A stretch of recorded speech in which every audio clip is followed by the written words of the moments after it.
Come in sir. आइए। नमस्ते नमस्ते सर। नमस्ते नमस्ते नमस्ते, बैठिए। Thank you sir. Sunil Kumar, जी सर। आप दौसा से हो जी सर। और आपने पीसीएम किया हुआ है, जी सर। बीएससी किया हुआ है जी सर। और आप एसआई में भी सेलेक्टेड हो। जी सर। बधाई हो आपको बहुत बहुत। Thank you sir.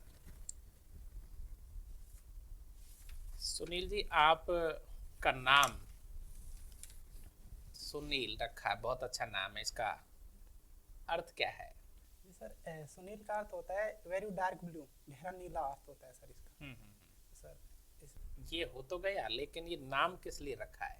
Ji sir, मेरे दादाजी के द्वारा मेरा नाम रखा गया था। अच्छा। तो मुझे इस बारे में ज़्यादा मालूम नहीं है उन्होंने क्या सोच कर ये रखा गया, क्योंकि तब तक वो एक्सपायर हो चुके थे, तब तक मैं समझदार हुआ था पूछने लायक, तब तो मुझे इस बारे में।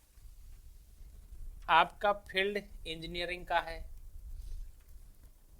और फिर आप प्रशासन की तरफ, ये अचानक हुआ या फिर आपने फर्स्ट ईयर बीएससी में ही सोच लिया था? जी सर, जैसा कि आमतौर पर एक होता है कि 12वीं क्लास के दौरान ही बच्चे को इतना अंदाज़ा नहीं होता कि उसे किस फील्ड में जाना है, ऐसा ही मेरे साथ था। तो मुझे इस बारे में ज़्यादा जानकारी नहीं थी, तो जैसा घर वालों को अच्छा लगा बीएससी करना चाहिए तो मैंने बीएससी कर लिया। और बीएससी के दौरान मुझे प्रशासनिक सेवा में थोड़ा सा आकर्षण बना, और उसके बाद में मैंने लगभग सेकेंड ईयर में जाके मूड बना सर कि प्रशासनिक सेवा में जाना चाहिए। प्रशासनिक सेवा में क्यों जाना चाहते हो? प्रशासनिक सेवा में सर, जैसे कि मेरे व्यक्तित्व की जो विशेषताएं हैं, क्षमताएं हैं, उनको देखते हुए मुझे लगता है कि मैं एक अच्छा सिविल सेवक बन सकता हूँ। अच्छा। और साथ में सर इसकी सामाजिक प्रतिष्ठा बहुत अच्छी होती है सर सिविल सेवा में। आपके व्यक्तित्व की क्या खास विशेषता है? कोई 3 बात बताएंगे, खास विशेषता है जी सर। जो अलग हटके। सर, मुझे लगता है कि मेरी सीखने की क्षमता बहुत अच्छी है। सीखने की? जी सर। बहुत बढ़िया, वेरी गुड। और सर मुझे लगता है कि मैं सही समय पे अच्छा डिसीजन ले सकता हूँ सर एक। अच्छा, जी सर। जैसे कि आपने कभी कोई डिसीजन लिया है, जी सर। आपको लगा कि मैंने बहुत उचित निर्णय लिया सही समय पर, कोई आकस्मिक घटना घटी, कोई उदाहरण? जी सर, जैसा कि मैंने बीएससी जब पास आउट किया था जस्ट, तो उस टाइम मेरे पास 2 ऑप्शन थे, या तो मैं बीएससी के एकेडमिक्स के फील्ड में आगे बढ़ जाऊं या फिर मैं प्रशासनिक की तरफ जाऊं। तो सर अच्छा। उस टाइम सर मुझे अचानक ये डिसीजन लेना था कि मैं किस फील्ड में जाऊं, तो मुझे लगता है सर वो मेरा बहुत अच्छा डिसीजन था, जिसकी वजह से मैं आज आपके सामने उपस्थित हूँ। वेरी गुड, बहुत बढ़िया। आपने आरएस की तैयारी करते समय सब कुछ पढ़ रखा है, क्योंकि इसमें कुछ छूटता ही नहीं है। आपके चारों पेपर जो मेंस के हैं, हिस्ट्री, ज्योग्राफी, इकोनॉमिक, पॉलिटी, विज्ञान, रीजनिंग, गणित, और इससे भी आगे सोशियोलॉजी, पब्लिक एड, एथिक्स, खेल, योग, व्यवहार, विधि, सब आ जाता है। एथिक्स क्या है? नीति शास्त्र किसे कहते हैं? सर, जो समाज के जो रीति रिवाज होते हैं, व्यक्ति का सामान्य व्यक्ति का आचरण होता है, उसका जब नैतिक परिप्रेक्ष्य में अध्ययन किया जाता है सर, तो वो सर वो नीति शास्त्र कहलाता है। नीति शास्त्र में, एथिक्स में, जी सर। गीता एक बहुत अच्छा टॉपिक है ना? जी सर। कृष्ण हमेशा अहिंसा की बात बताते हैं और गांधी जी भी बताते हैं।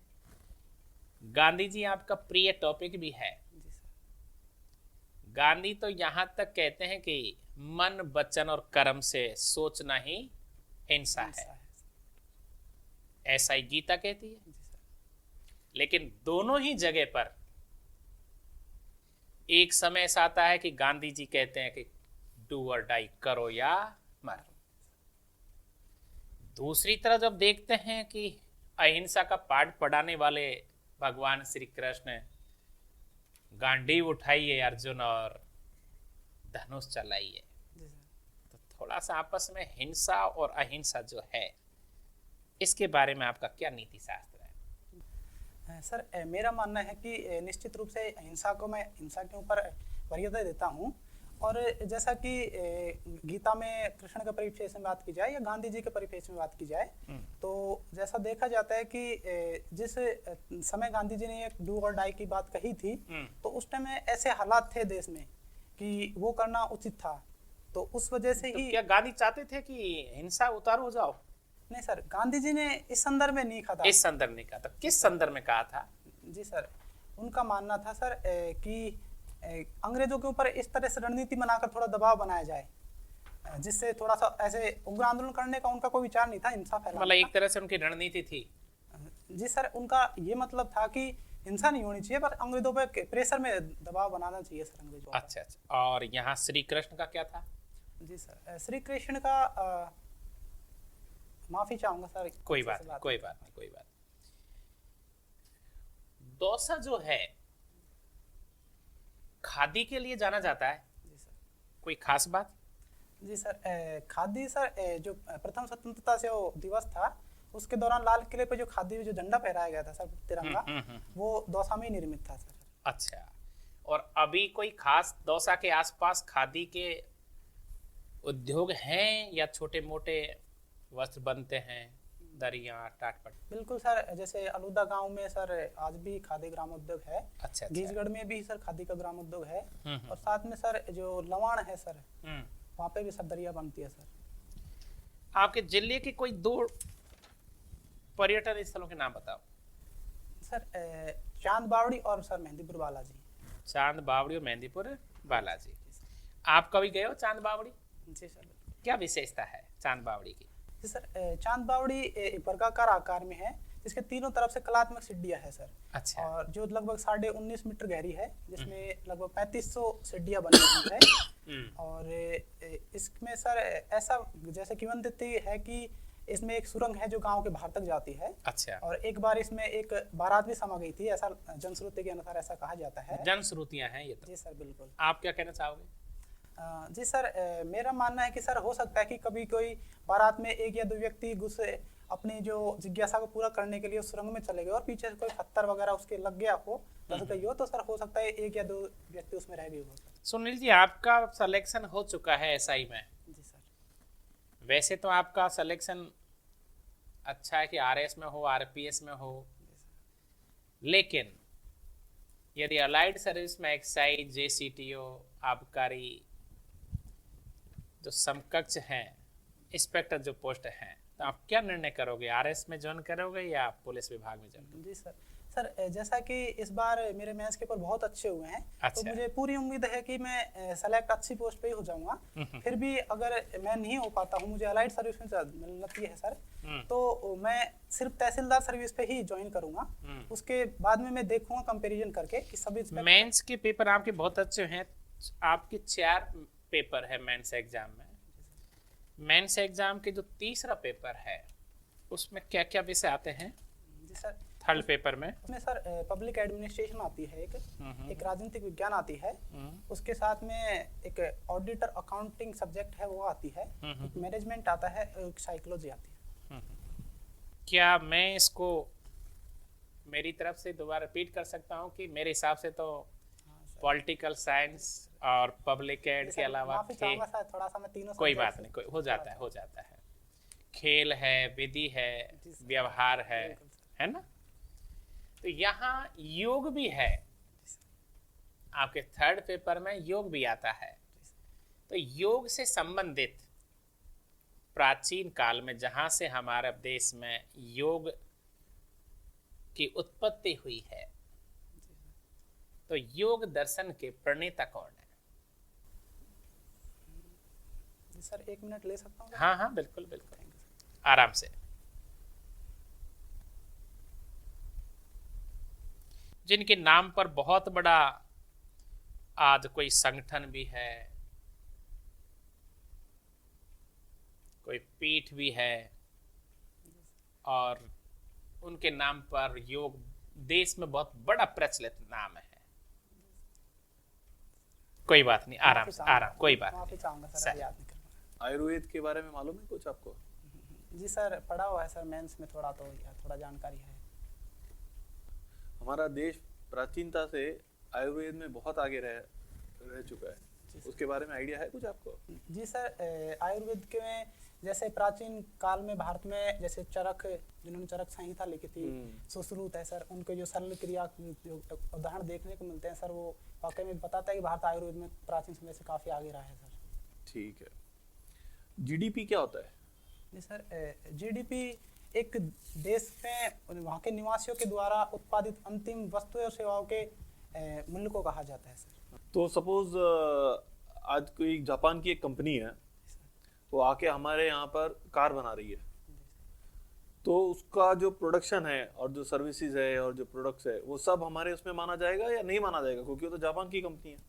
जी सर, जीडीपी में सर इंक्लूड ये होता है कि कोई भी व्यक्ति या कंपनी अगर 182 दिन से ज्यादा भारत में रहती है और वो अगर भारत में अपना संगठन चला रही है, संस्था चला रही है, तो सर वो जीडीपी में इंक्लूड होता है। तो किस में नहीं होता है? जीएनपी में? जीएनपी के बारे में सुना है आपने? जी सर बिल्कुल, जीएनपी में इंक्लूड नहीं होता है। जीएनपी में सिर्फ नागरिकों की जो संपत्ति है सर वो इंक्लूड होती है। आप हमारे यहाँ पे पब्लिक सेक्टर करके एंटरप्राइजेज होते हैं, उसी तरीके से और कितने तरह के एंटरप्राइजेज है हमारे देश में? कंपनीज को अलग अलग तरीके से विभाजित किया गया है, क्लासिफाई किया गया है 3 कैटेगरीज में, क्या है ऐसी? जी सर, मुझे सर एक निश्चित पता नहीं है, अगर आप अनुमान देते तो थोड़ा सा अनुमान लगा सकता हूँ। आप सरकारी नौकरी कर रहे हैं, है ना? कोई प्राइवेट नौकरी भी करता है, फिर कोई जॉइंट वेंचर में कर, जॉइंट वेंचर मतलब एक जॉइंट जो होता है, जो पब्लिक और प्राइवेट अंडरटेकिंग होता है, उसको हम लोग उसके बारे में पूछ रहा हूँ, 3 चीज़ों के बारे में। जी सर, डिमांड और सप्लाई थियरी के बारे में आप सुना है कभी? जी सर बिल्कुल। क्या होता है? जी सर, सप्लाई, जब अगर किसी देश में अगर माल की सप्लाई अधिक होगी तो वो सर सस्ती होती जाती है, और अगर डिमांड अगर अधिक होगी तो सर वो वस्तु महंगी होती जाती है। पर ऐसी कौन सी सिचुएशन होगी जहाँ पे ये जरूरी नहीं ऐसा हो? जी सर, आपने क्लोज्ड इकोनॉमी, ओपन इकोनॉमी सुना है आपने? वो क्या होता है? जी सर बिल्कुल। सर, क्लोज्ड इकोनॉमी किसी देश की, जैसे किसी देश की सरकार अगर इकोनॉमी के ऊपर प्रतिबंध रखती है, अपना नियंत्रण रखती है सर, तो वो क्लोज्ड इकोनॉमी होती है। किस तरह का नियंत्रण? जैसे सरकार अगर बाहरी जो अंतर्राष्ट्रीय जो प्रभाव है सर, उनको अपनी जीडीपी पे उनका इन्फ्लुएंस ना आने दे, और अपना जैसे कि आयात निर्यात ना, आयात निर्यात की बात कर रहे हैं सर बिल्कुल बिल्कुल उसी संदर्भ। वो नहीं होगा तो उससे क्या होगा देश में? आपको क्या लगता है उससे क्या, उसकी साइड इफेक्ट्स क्या होंगे? जी सर, अगर आयात निर्यात सर अगर किसी देश के द्वारा प्रतिबंधित रखे जाते हैं तो वो एक संरक्षणवादी नीति अपनाता है, तो सर उससे ये होता है कि अगर किसी देश का किसी माल का प्रोडक्शन अगर खुद के देश में नहीं हो रहा है तो सर उस चीज़ की कमी रहेगी, अगर किसी माल का सरप्लस में प्रोडक्शन है तो उस माल की अधिकता रहेगी, तो वो सस्ती रहेगी सर देश में। उससे हमारे रुपीस पे क्या इफेक्ट होगा? हमारे यहाँ पे जो देश में सर्कुलेशन है पैसे का, और प्राइसेस बढ़ेंगी या घटेंगी? जी सर, अगर अंतर्राष्ट्रीय बाजार से अगर सर क्लोज्ड इकोनॉमी है तो सर रुपए को आरबीआई के द्वारा अगर फ्लोटिंग, अगर जो वर्तमान में जैसे कि रुपए को आरबीआई के द्वारा जो फ्लोटिंग रेट है सर, उसके आधार पे उनकी दर नियंत्रित की जाती है। बीओडी के बारे में कुछ बताओगे? बायोलॉजिकल ऑक्सीजन डिमांड, जब सुपोषण होता है पानी में, यूट्रिफिकेशन, तो बीओडी बढ़ जाती है, इसके बारे में कोई आइडिया? मैम, जब जैव निम्नीकरणीय जो पदार्थ होते हैं, जो कार्बनिक पदार्थ होते हैं, जब किसी जल में जो कार्बनिक पदार्थ मिल जाते हैं तो उनके अपघटन के लिए जो सूक्ष्म जीवों के द्वारा जितनी ऑक्सीजन की जो जरूरत होती है मैम, तो वो बीओडी कहलाता है। सुनील, आप कितने भाई बहन हैं? मैम 2 भाई हैं। 2 भाई हैं। आप बड़े हैं छोटे हैं? मैम छोटा हूँ। छोटे हैं। मान लीजिए आपके ब्रदर बाहर रहने लग जाएं कहीं और आपके माता पिता की जिम्मेदारी आप पर है। अभी आपकी शादी नहीं हुई होगी? हो गई? नहीं मैम। आपका विवाह हुआ, विवाह उपरांत आपकी धर्मपत्नी ने आपसे बोला कि सुनील, मैं तो चाहती हूँ कि आपके माता पिता मेरे साथ न रहें। ऐसी स्थिति में आप किस प्रकार अपनी विवाह को बचाते हुए अपने माता पिता की जिम्मेदारियों को पूर्ण करेंगे? मैम, यदि मैं किसी प्रशासनिक सेवा में हूँ तो ये निश्चित रूप से है कि मुझे टाइम कम मिल पाएगा, लेकिन अगर मेरी पत्नी अगर किसी भी सर्विस में नहीं है तो उसे टाइम खूब मिल सकता है, तो अगर माता पिता की सेवा कर सकती है। अगर फिर भी अगर वो इसका विरोध करती है, साथ में नहीं रखना चाहती, तो मैं उन्हें कन्विंस करूँगा और समझाऊँगा। अगर मुझे उम्मीद है कि वो मेरी बात समझेगी मैम, अगर फिर भी अगर वो मना करती हैं तो अंतिम रूप से मैं मेरे माता पिताओं के लिए ये कर सकता हूँ कि किसी भी अन्य जो व्यक्ति है जैसे कि मेड वगैरह होती है, इस तरह से किसी की व्यवस्था कर सकता हूँ मैम। सुनील, राजस्थान पढ़ा, भारत पढ़ा पूरा, अब कोई 2 कारण ऐसे बताइए कि आपका सिलेक्शन आरएस में कौन से ऐसे खास गुण हैं जो एक प्रशासनिक अधिकारी में होने चाहिए, जो आप में है?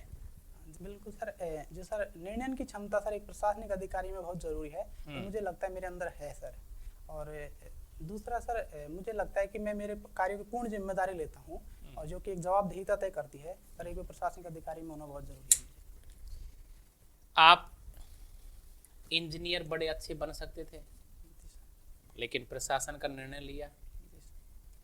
यहाँ रह करके आपको राजनीतिक पदों पर बैठे हुए बड़े बड़े राजनेताओं से मुकाबला करना पड़ेगा। जी सर। कर लोगे? जी सर, बिल्कुल सर। एसडीएम किस किस से मुकाबला करता है? जी सर, अमूमन सर एसडीएम का ज़्यादातर ताल्लुकात जैसे ब्लॉक स्तर पे जो राजनेता होते हैं उनसे ही रखते हैं, जैसे एमएलए हुए, और कभी कभी एमपी का अगर ब्लॉक स्तर पे कुछ काम होता है सर तो उससे भी होता है सर। और जैसे प्रधान है, प्रधान का सर अमूमन कम होता है क्योंकि बीडीओ उस स्तर पे बैठा राजस्थान में एमपी की कितनी सीट है? है। जी सर, 25 सीटें हैं। और राज्यसभा की? जैसे 10 सीटें हैं। 10 सीट है। राजस्थान में एमपी की वो सीटें बताइए जो 2 जिले कवर करती है, कहाँ कहाँ है ऐसी? सर एक तो कोटा बूंदी में है ऐसी सीट, एक भरतपुर और करौली में है ऐसी सीटें, और सर वेरी गुड, बहुत बढ़िया। सर अभी में। चलिए, तो लास्ट पॉइंट, लास्ट सवाल आपसे कि आप खो खो खेलते भी हैं और खो खो देखते भी हैं। खो खो में कितने खिलाड़ी होते हैं? जी सर, इंटरनेशनल टीम में सर 15 खिलाड़ी होते हैं, और नेशनल टीम में सर 12 खिलाड़ी। क्या ये ओलंपिक में है या नहीं है? जी सर, अभी तक ओलंपिक में एक प्रदर्शनी खेल के रूप में ही खेला गया है सर, ये तो ऐसे अच्छा। ऑफिशियल खेल के रूप में नहीं। लास्ट खो खो कब खेले थे आप? जी सर, मैं लास्ट वीकेंड के दौरान सर लास्ट को खेला था। कहाँ पे? जी सर, मैं पीजी में रहता हूँ सर, तो वहाँ पे सर हम काफ़ी स्टूडेंट रहते हैं एक साथ, तो अच्छा। वहाँ पे खेल लेते हैं। खेल लेते हो तो सब आपने सब पीजी में रहने वालों को भी खो खो सिखा दिया? हाँ जी सर, उसमें ज़्यादातर अलग अलग वैरायटी वाले प्लेयर हैं। वेरी गुड, बहुत बढ़िया बहुत बढ़िया। Okay, thank you Sunil.